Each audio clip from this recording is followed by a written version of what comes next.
Ma'am, please return to your seat. Dr. Natalie Freeman was already standing in the aisle when the flight attendant said it. Her hand still raised from pressing the call button she'd just been told was for emergencies only. This was an emergency. The man 3 rows ahead was dying. She could see it in the way his skin had gone from flushed to gray in the last 8 minutes, in the shallow, rapid breathing, in how his wife kept saying, he's fine, in that voice people use when they're trying to convince themselves. Natalie had been watching since they hit turbulence over the Atlantic, 37 minutes ago now. She'd noticed when he'd first clutched his chest, noticed when he'd waved off his wife's concern, noticed when the tightness around his eyes shifted from discomfort to fear. She knew what a heart attack looked like. She'd seen hundreds of them. But the flight attendant, young, frazzled, with a name tag that said Derek, was looking at Natalie like she was the problem. "Ma'am, we're experiencing rough air. You need to sit down." "I understand," Natalie said, keeping her voice calm and clear. "But the passenger in 14B needs medical attention. I think he's having a cardiac event." Derek glanced toward row 14, then back at Natalie with an expression she'd seen too many times before. Polite dismissal wrapped in professional courtesy. "We have the situation under control. Please take your seat."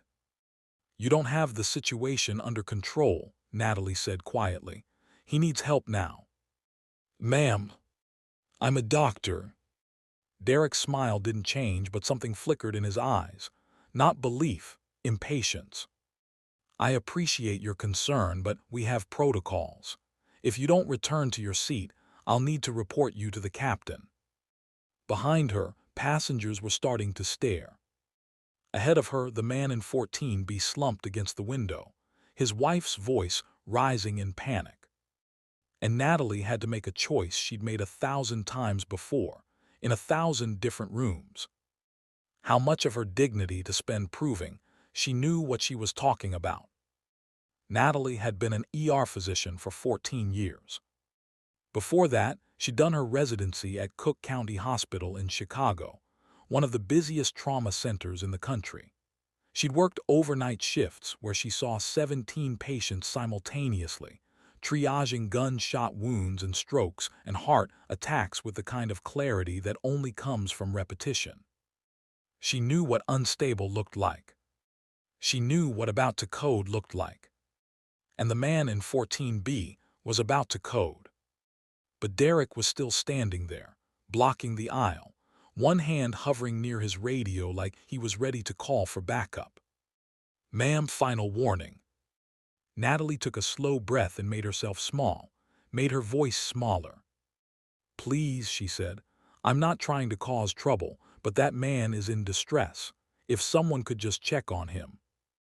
"We've already checked," Derek said. "He told us he's fine." "He's not fine." "With respect, I think he knows his own body better than you do." It was the "with respect" that did it. The phrase people used right before disrespecting you completely. Natalie looked past Derek to row 14. The man's head had lolled forward. His wife was shaking his shoulder, calling his name. "Jerry, Jerry, wake up, Jerry." Her voice cracked into something raw. And Natalie stopped asking for permission. She moved. Not aggressively, not shoving, just stepping around Derek with the kind of purposeful momentum that makes people get out of the way before they realize they're doing it. "Ma'am, stop." But Natalie was already at row 14. The wife looked up, eyes wide and terrified. "He won't wake up, he won't." "I'm a doctor," Natalie said, her voice calm and steady. "May I help?" The woman nodded frantically. Natalie leaned over the seat. The man, Jerry, was unconscious, skin clammy, lips starting to blue. She pressed 2 fingers to his neck. Pulse present, weak, thready, too fast. "Jerry," she said clearly, "can you hear me?" No response. She checked his airway, open, then looked at his chest, breathing but shallow. Behind her, Derek's voice had gone sharp. "Ma'am, You need to step back right now, or I'm calling security. Call them, Natalie said without turning around. And while you're at it, get me the AED and the medical kit. This man is having a cardiac event. You can't just. Now. Something in her voice must have cut through, because Derek stopped talking. But he didn't move. Natalie turned to the wife. What's his name? Jerry Morrison. Does Jerry have any heart problems, high blood pressure, diabetes? Yes, high blood pressure. He takes medication. I told him to take it this morning, but he said he forgot. Her voice broke. Okay, that's okay. You're doing great. Natalie kept her voice even, the way she did in the ER when someone was falling apart and needed something solid to hold onto. What's your name? Linda. Linda, I need you to stay calm for Jerry, okay? I'm going to help him. Linda nodded, tears streaming. Natalie looked back at Derek, who was still standing there, frozen. The medical kit, she repeated, and the AID, where are they? I need to verify. This man doesn't have time for you to verify anything. Get the equipment. A new voice cut in. What's going on here? An older flight attendant appeared, gray hair pulled back, 40 years of airline experience written in the set of her shoulders. Her name tag said Patricia. Derek jumped in immediately. This passenger is refusing to follow instructions and this passenger is unconscious and in cardiac distress, Natalie interrupted. I'm Dr. Natalie Freeman. I need the medical kit and AED immediately. Patricia's eyes flicked to Jerry, to Natalie, back to Jerry. Derek, get the kit. But she's not. Now, Derek. He left, radiating resentment. Patricia moved closer. You're a doctor. ER physician, 14 years. Patricia nodded once. What do you need? Derek returned with a red medical kit and the AED, setting them down like he hoped Natalie would disappoint everyone. She ignored him and opened the kit. It was basic: blood pressure cuff, stethoscope, glucose meter, aspirin, nitro, epi, some bandages, nothing like the crash cart she was used to, but it would have to do. She checked Jerry's blood pressure. 90/60, dropping. Not good. Patricia, I need you to make an announcement. Ask if there's another physician on board. Cardiologist would be ideal, but I'll take anyone with emergency experience. Patricia moved toward the intercom. Natalie crushed an aspirin and tried to get it under Jerry's tongue. If this was a clot, aspirin could help, but he was too unconscious to swallow safely. His breathing was getting worse. She tilted his head back, made sure his airway stayed open. Checked his pulse again. Faster now, weaker. Jerry, stay with me, she said quietly. Linda was sobbing. Is he going to die? Natalie wanted to say no, wanted to promise. But she'd learned a long time ago not to make promises she couldn't keep. I'm doing everything I can, she said instead. Over the intercom, Patricia's voice rang out. Ladies and gentlemen, we have a medical emergency. If there is a physician on board, please identify yourself to a flight attendant immediately. Natalie waited. Counted the seconds. Watched Jerry's chest rise and fall, each breath shallower than the last. 15 seconds. 30. No one came. Derek reappeared with another flight attendant, this one older male, with the bearing of someone used to being in charge. I'm the purser, he said. Marcus Riley, you're saying you're a doctor. I am. Do you have identification? Natalie looked at him. My medical license is in my checked bag, but this man doesn't have time for me to dig through luggage right now. Then how do I know you're qualified to? Jerry's body jerked. Then went still. Too still. Natalie pressed her fingers to his neck. No pulse. He's in arrest, she said, her voice sharp and clear. I need space, now. She pulled Jerry out of his seat. He was a big man, 200 pounds easy, and got him onto the floor of the aisle. Started compressions immediately. 1, 2, 3, 4. Hard and fast, the way she'd done 1,000 times. Counting in her head, 30 compressions, 2 breaths. Marcus was still talking. "Ma'am, if you're not actually qualified, get out of my way." Patricia pulled him back, let her work.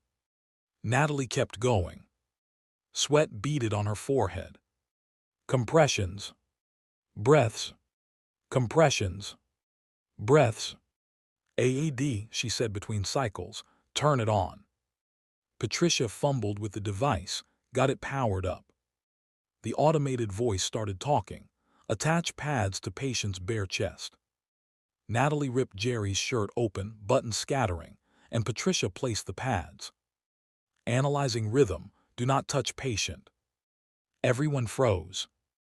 Natalie pulled her hands back, watching Jerry's face. "Shock advised." "Everyone clear," Natalie said. "Charging." The AED whined. "Stand clear. Press the flashing button to deliver shock." Patricia pressed it. Jerry's body convulsed.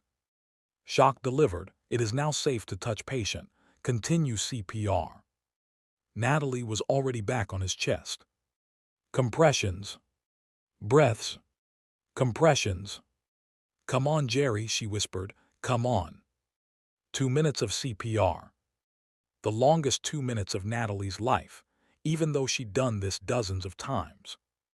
But those times had been in a hospital, with a team, with equipment, with backup. Here, she was alone at 35,000 feet with a basic AID, and people who'd questioned whether she should even be helping.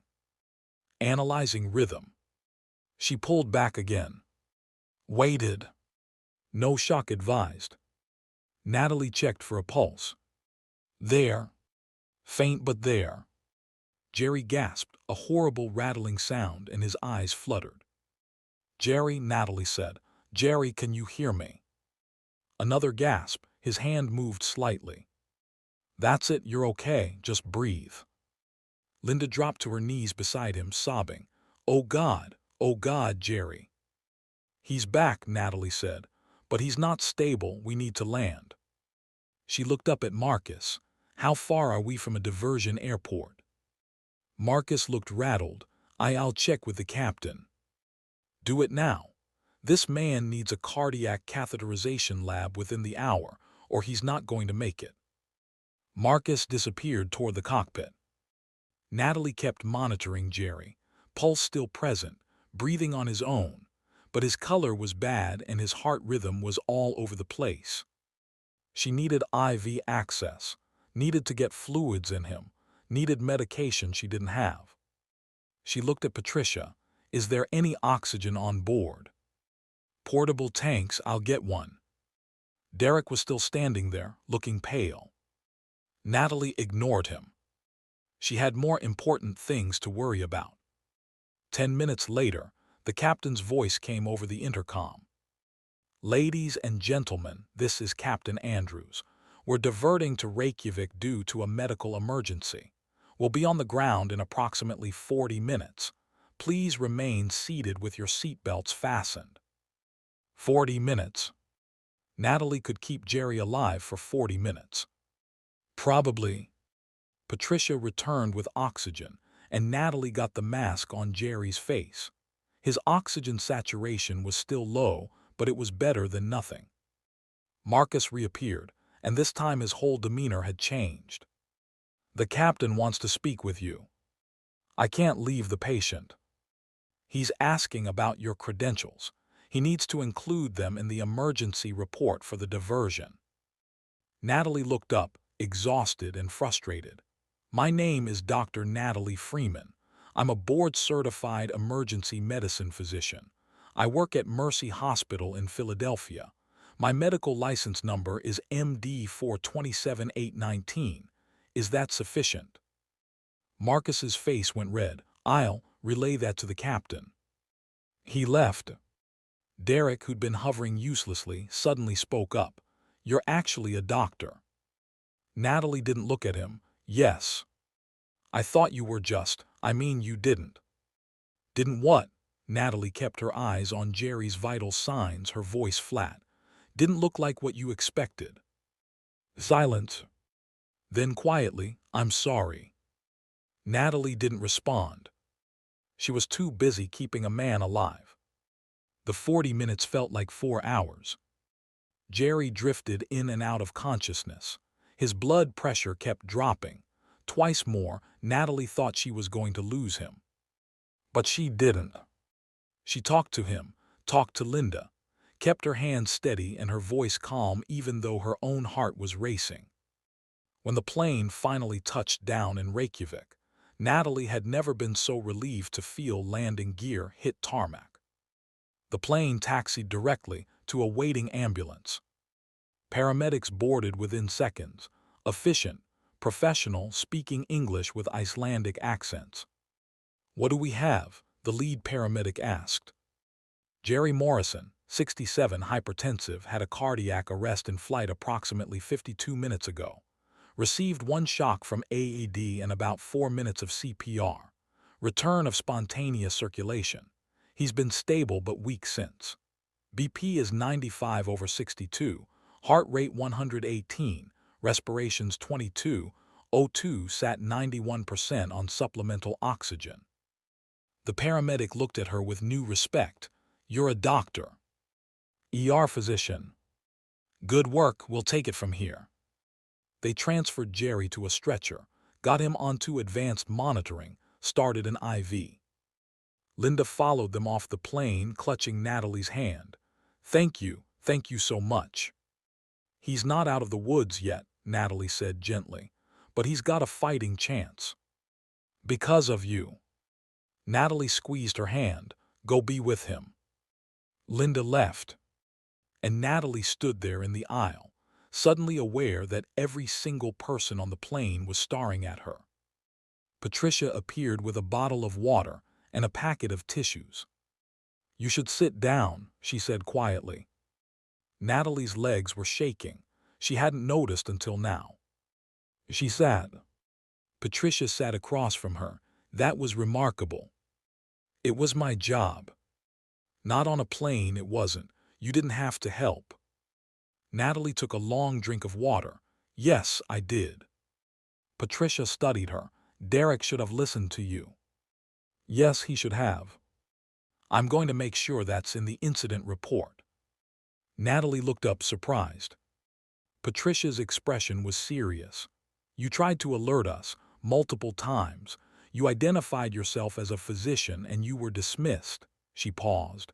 That's unacceptable, and it nearly cost that man his life. I'm not trying to get anyone in trouble. I know, but trouble is what happens when people don't do their jobs correctly. Patricia stood. The captain wants to thank you personally, and there's going to be some paperwork, standard procedure for medical diversions. Natalie nodded. She was so tired. Captain Andrews came back to find her 20 minutes later. He was in his 50s, salt and pepper hair, with the kind of weathered competence that came from decades in a cockpit. Dr. Freeman. Natalie stood. Yes. Tom Andrews, I wanted to thank you personally. You saved that man's life. I just did what needed to be done. I heard you tried to alert the crew earlier, before he arrested. Natalie hesitated. I did. And you were told to sit down. Yes. Captain Andrews's jaw tightened. I apologize. That should never have happened. It's fine. No, he said firmly. It's not fine. You identified a medical emergency and offered professional help and you were dismissed. That's a failure of protocol and judgment. I'll be addressing it in my report. He pulled out a business card and handed it to her. If you're willing, the airline would like your contact information. They'll want to follow up, probably send some kind of thank you. And honestly, they need to hear what happened from your perspective. Natalie took the card. All right. There's one more thing. Captain Andrews looked uncomfortable. I have to ask, Did you feel that the crew's response to you was influenced by any kind of bias? There it was. The question she'd been waiting for.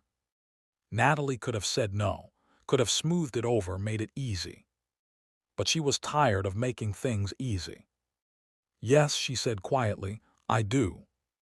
Captain Andrews nodded slowly. I thought so. That will be in my report as well. The plane refueled in Reykjavik. Passengers were allowed to deplane briefly, stretch their legs, get coffee. Natalie stayed in her seat. She just wanted to close her eyes. But people kept stopping by.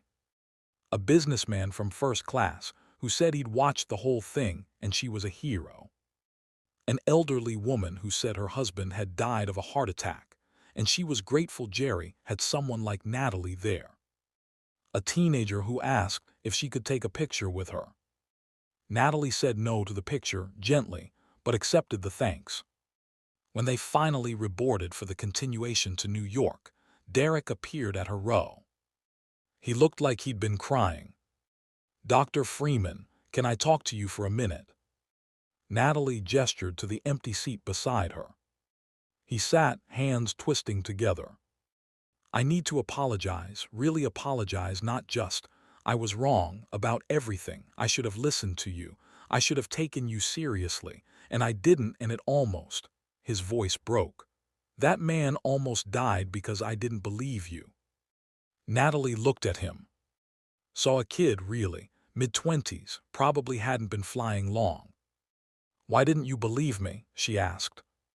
I don't know, you didn't look like, he stopped himself. Didn't look like a doctor. Yeah. What does a doctor look like, Derek? He met her eyes and she saw real shame there. Not like you, and that's my problem, not yours, I know that now.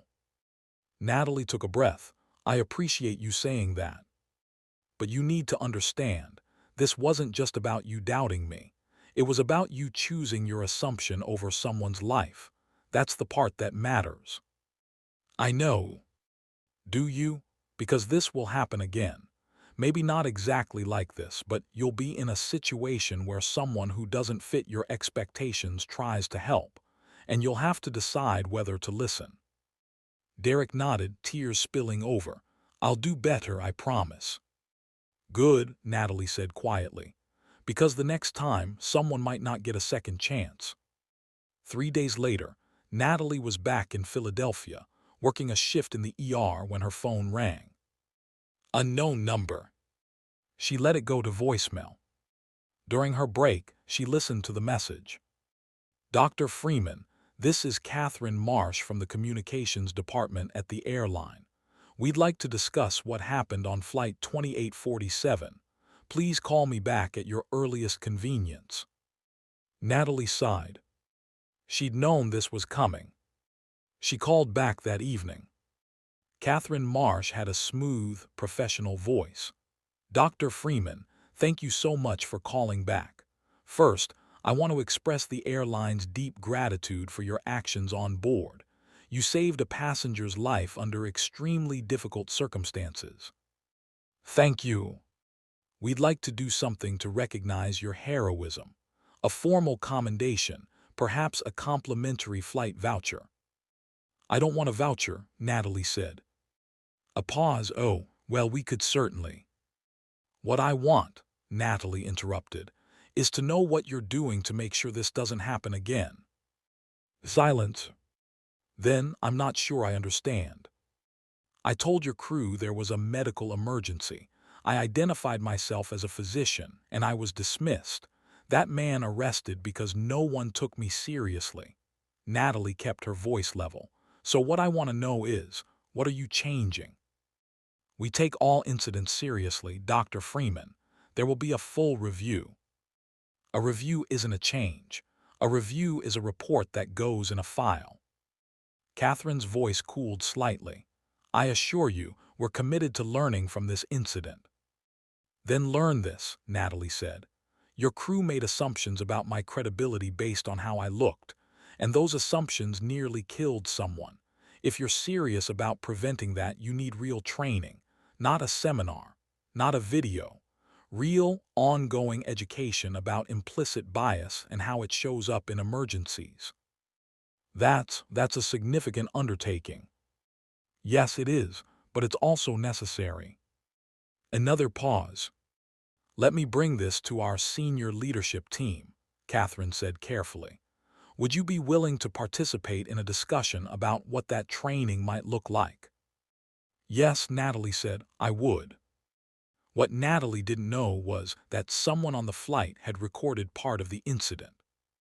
Not the whole thing, thankfully not the CPR, not Jerry's face, but the moment when Derek had tried to make her sit down and her calm insistence that the passenger needed help. It went viral 3 days after the flight. Black doctor ignored during in-flight emergency. Flight attendant dismisses ER physician trying to save passenger's life. Return to your seat. How bias nearly caused a death at 35,000 feet. Natalie's phone exploded. Interview requests from local news, national news, cable news. Messages from medical organizations. Emails from patients she'd treated years ago saying they weren't surprised she'd saved someone's life. And one message that made her stop cold. It was from Linda Morrison, Jerry's wife. Dr. Freeman, I don't know if you've seen the news, but Jerry and I wanted you to know we're okay. Jerry had surgery in Reykjavik, 2 stents. The doctors said if he'd been on that plane another hour, he wouldn't have made it. You gave us more time, maybe years, maybe decades. We can never repay that. But we want you to know that we're telling everyone what you did. Not just the medical part, the part where you had to fight to be heard. The part where you stayed calm even when you shouldn't have had to. Thank you for being the kind of person who helps anyway. Linda and Jerry. Natalie read it 3 times, tears streaming down her face. She agreed to one interview. Local news, Loki, a human interest piece, not a controversy. The reporter was a black woman in her 40s named Simone, who met Natalie at a coffee shop and immediately put her at ease. I'm not here to make you relive trauma, Simone said. I just want to hear your story, in your words. So Natalie told her. About noticing Jerry's distress. About trying to get help. About being dismissed, over and over, until she had no choice but to act anyway. About doing CPR on an airplane floor, while people questioned whether she was qualified. How did that feel? Simone asked gently. Natalie looked into her coffee. Familiar, she said finally. Familiar. I'm an ER doctor. I'm good at my job, but I spend a lot of energy proving that to people who assume I'm not. She looked up. Patients who ask when the real doctor is coming. Colleagues who talk over me in meetings. Administrators who question my judgment in ways they don't question my white male peers. And on that plane, the stakes were just higher, but the dynamic was the same. My expertise wasn't trusted because my face didn't match the expectation. Simone nodded. What do you want people to take from this story? Natalie thought about that. I want them to understand that bias isn't always loud. It's not always slurs or violence. Sometimes it's just doubt, hesitation, an assumption that someone doesn't know what they're talking about. She paused. And that doubt can kill people. What should the airline do? Train their crews. Really train them.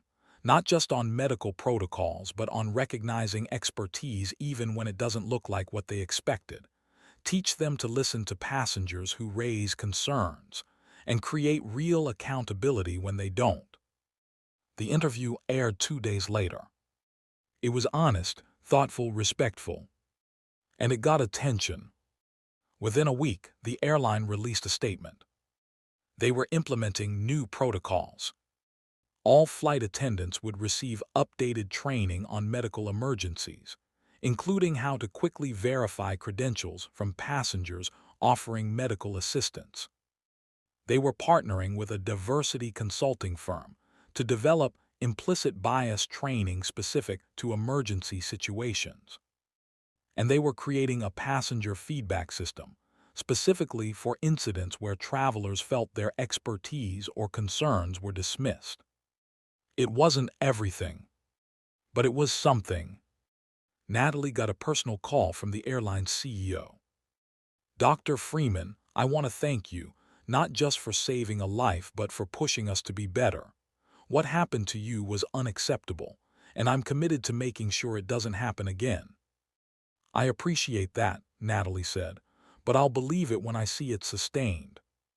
"That's fair," he said, "which is why I'd like to invite you to join an advisory board we're forming. Medical professionals, diversity experts, passenger advocates, people who can help us get this right." Natalie considered. "I'll do it," she said, "but I need you to understand. I'm not doing this for publicity or goodwill. I'm doing it because systems don't change unless someone pushes." "I understand, and I'm grateful for the push." 3 months after the flight, Natalie got an email from Derek. "Dr. Freeman, I don't know if you'll read this. I wouldn't blame you if you deleted it. I wanted to let you know that I've been going through the new training, the bias modules, and I've been doing a lot of thinking about that flight. I was wrong to dismiss you, but I'm starting to understand it was bigger than just one moment. It was a pattern I didn't even know I had. I've started noticing it in other situations, how I make assumptions about passengers, who I trust immediately and who I question. It's uncomfortable to see, but I'm grateful I'm seeing it now. I'm still a flight attendant. I love this job, but I'm trying to do it better. Thank you for not giving up on that passenger. And thank you for not giving up on me, even when you had every right to. Derek." Natalie read it sitting in her office at the hospital, between patients. She thought about responding. Decided not to. Derek's growth wasn't her responsibility. But she was glad he was doing the work. 6 months after the incident, Natalie was invited to speak at a medical conference about bias in emergency medicine. She almost said no. She was a clinician, not a speaker. But then she thought about Jerry, about Linda, about all the times she'd been dismissed and had no platform to talk about it. So she said yes. The room was packed. Physicians, nurses, EMTs, medical students. She told them the story, not for drama, for context. "I had to do CPR on a plane while people questioned if I was qualified," she said. "And when it was over, the response was, 'Wow, you're a hero.' But I didn't want to be a hero. I wanted to be believed when I said there was an emergency." She paused. "How many of you have been in a situation where your expertise was questioned because of your race, gender, age, or appearance?" Nearly every hand of color went up. Most of the women's hands. The room sat with that. "This isn't about individual bad actors," Natalie continued. "It's about a system that teaches us whose knowledge to trust, and if we don't interrogate that, we'll keep losing patients we could have saved." After the talk, a young black woman in scrubs approached her. "Dr. Freeman, I'm Nia.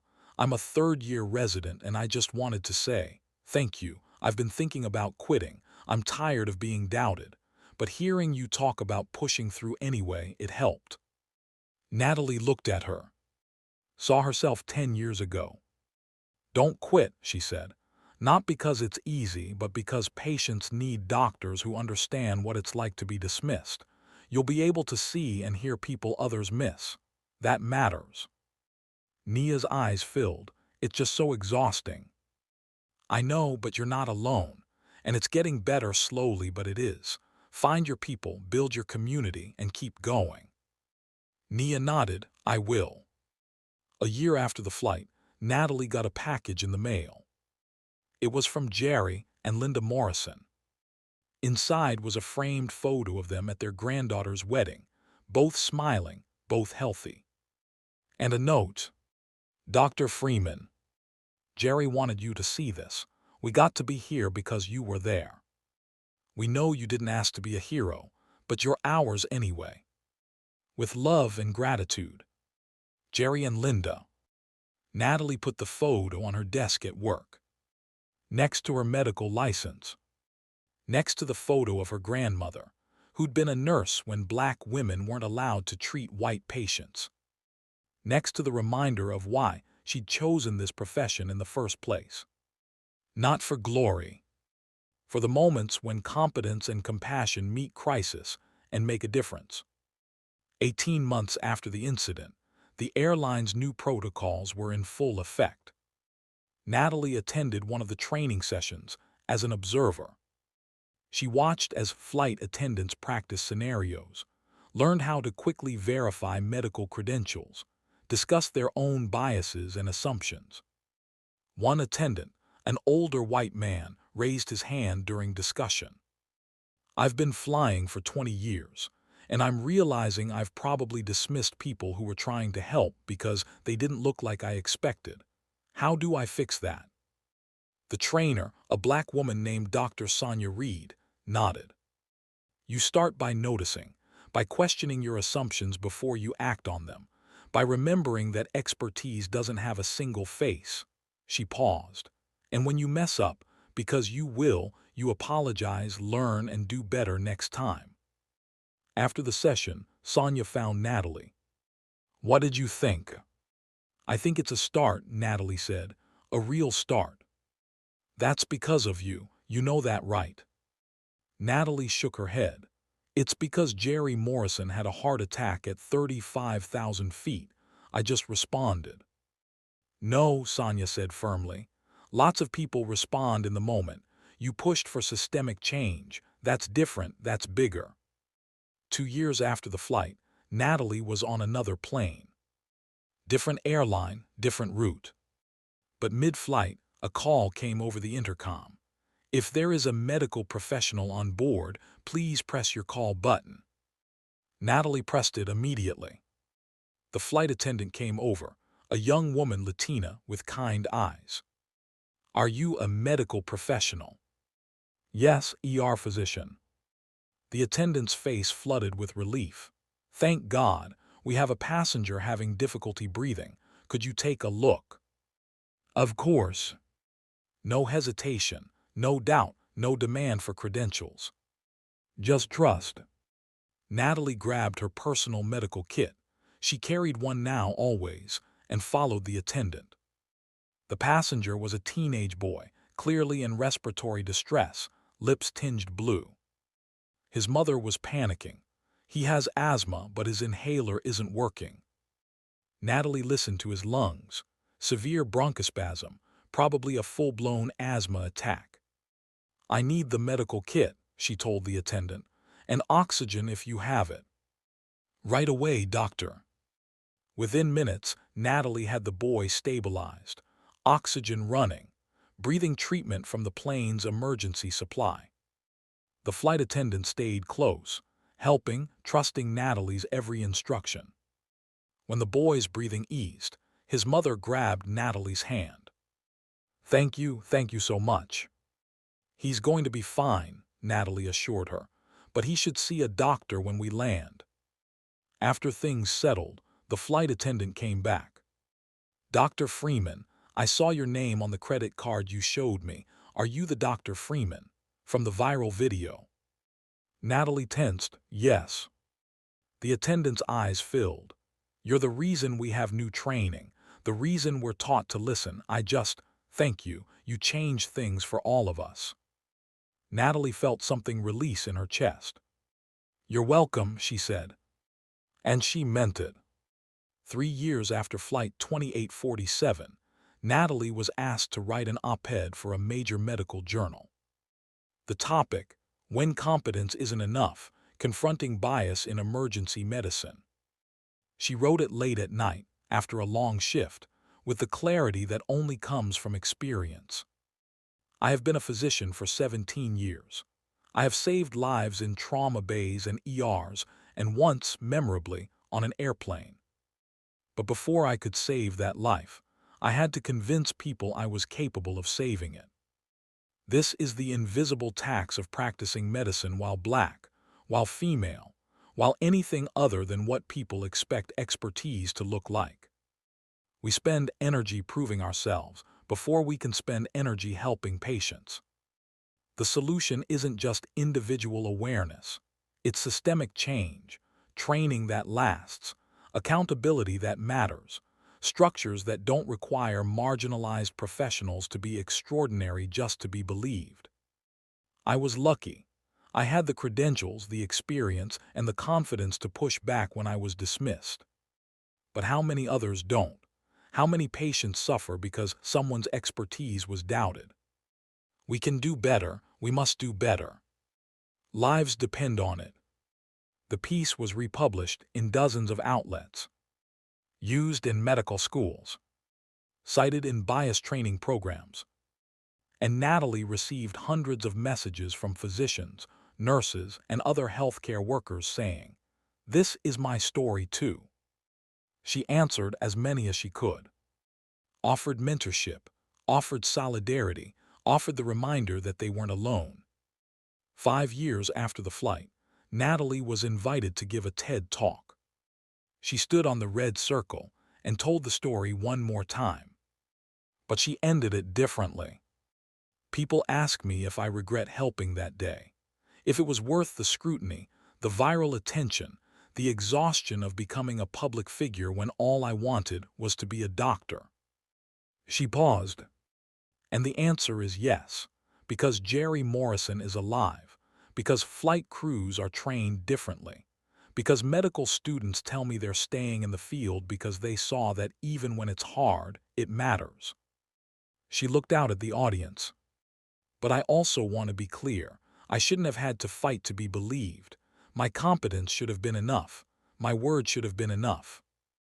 The fact that it wasn't, that's the problem. And we fix that problem not by asking marginalized people to be more impressive, but by asking everyone else to examine their assumptions. Because the next emergency won't wait for you to get over your bias.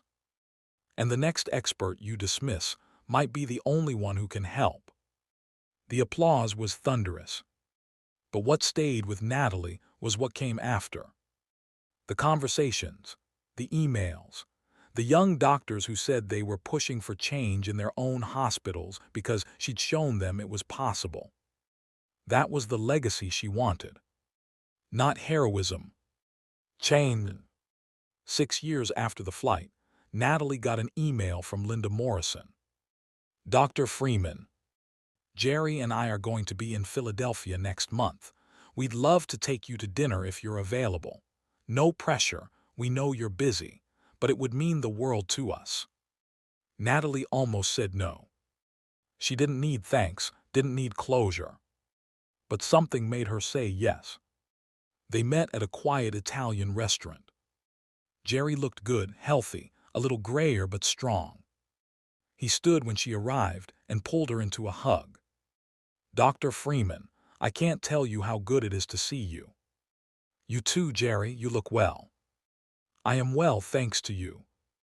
They sat and Linda showed her photos, grandchildren, anniversaries, trips they'd taken. "We've had 6 years we wouldn't have had," Linda said quietly. 6 years of memories, because you refused to sit down. Natalie's throat tightened. "I'm glad you're here." Jerry leaned forward. "We heard about the work you've been doing, the training programs, the speaking. We wanted you to know we're proud of you, not just for saving me, but for what you did with it. I just didn't want it to happen again. And it won't, not as often because of you." They talked for hours, about medicine, family, life. And when they parted, Jerry said, "You gave me a second chance at life, Dr. Freeman. I'm trying to make it count." "You already are," Natalie said. 7 years after the flight, Natalie was teaching a class at the university hospital.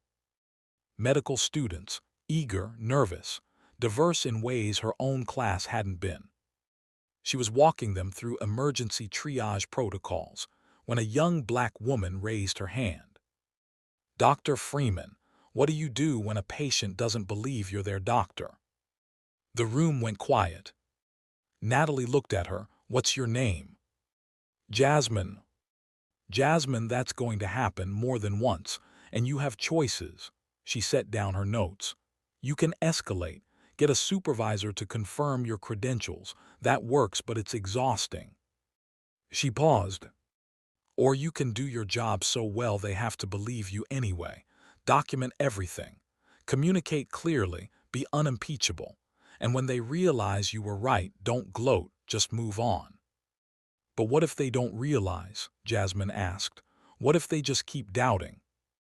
Then you find the people who don't doubt you. You build your team, your community, your support system, because you can't control bias, but you can control how much space you give it in your life. Jasmine nodded slowly. After class, she approached Natalie. I read about what happened on that flight. I just wanted to say, it's why I'm still here. I was thinking about dropping out of med school last year, but then I saw your TED Talk and I thought, if you can do CPR on a plane while people question you, I can handle one more exam. Natalie felt tears prick her eyes. You can handle more than one exam, Jasmine. You can handle this whole career, and you're going to be amazing at it. 10 years after the flight, Natalie was having coffee with a colleague when her phone buzzed. A news alert. Major airline announces industry-leading bias prevention protocols. She opened the article. It outlined expanded training, third-party audits, passenger advocacy programs. And buried in the third paragraph, the initiatives build on protocols first implemented following a 2014 incident in which an ER physician was initially prevented from assisting during a medical emergency. Her colleague read over her shoulder, "That's you, isn't it?" Natalie nodded. "How does it feel, knowing you changed an entire industry?" Natalie thought about that. "It feels like I did what I had to do, and the industry did what it should have done all along." "That's not the same thing." "No," Natalie agreed, "but it's enough." Late one night, in her apartment, Natalie pulled out the old boarding pass from Flight 2847. She'd kept it, didn't know why. Maybe as a reminder. Maybe as proof. She thought about Jerry, alive and thriving. About Derek, doing the work to be better. About Jasmine and Nia, and all the young doctors who told her they were staying in medicine because of her story. About the airline protocols, the training programs, the systemic changes. She thought about her grandmother, the nurse who'd fought different battles in a different time. And she thought about the choice she'd made in that airplane aisle. To help anyway. To stay calm anyway. To prove herself one more exhausting time, because someone's life depended on it. She'd spent years being angry about that. Angry that competence wasn't enough. Angry that she had to fight to be heard. Angry that the bar was higher for her than for everyone else. But somewhere along the way, the anger had transformed into something else. Purpose. Not because she wanted to be a symbol, but because symbols could open doors. And open doors could save lives. If there's one thing Natalie wanted people to understand, it was this. Competence doesn't always speak for itself. Sometimes it has to fight to be heard. And the fight isn't fair. But you do it anyway. Not because you're trying to be a hero. Because someone's life might depend on you being exactly who you are, exactly when they need you. You show up calm. You show up prepared. You show up with the quiet confidence that comes from knowing your worth, even when others doubt it. And when they finally see what you've known all along, that you were capable, qualified, right, you don't need them to apologize. You just need them to do better next time. Because the goal isn't vindication. It's change.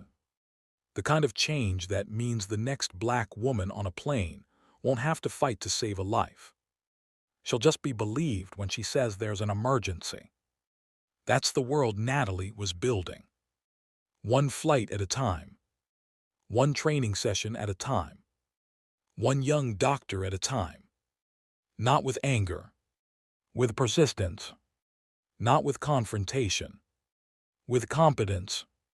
And that's the real power, not in being seen as a hero, but in building a system where heroism isn't required, where expertise is trusted, where help is accepted, where lives are saved, not because someone fought to prove themselves, but because the right thing was done. The first time, every time, that was the world worth fighting for. And Natalie Freeman was going to keep fighting for it. Quietly, competently, completely.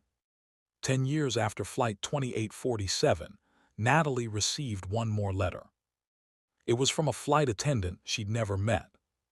Dr. Freeman, you don't know me, but I was in the training class that used your story. I'm a new hire and I wanted you to know we're taught to listen, to trust expertise, to look beyond our assumptions. Yesterday, I had a passenger alert me to a medical situation. She was a young black woman and she said she was a nurse. Because of your story, I didn't hesitate. I listened, and we got a passenger the help he needed. Thank you for making me better before I even started. Maria. Natalie read it twice. Then she smiled and went back to work.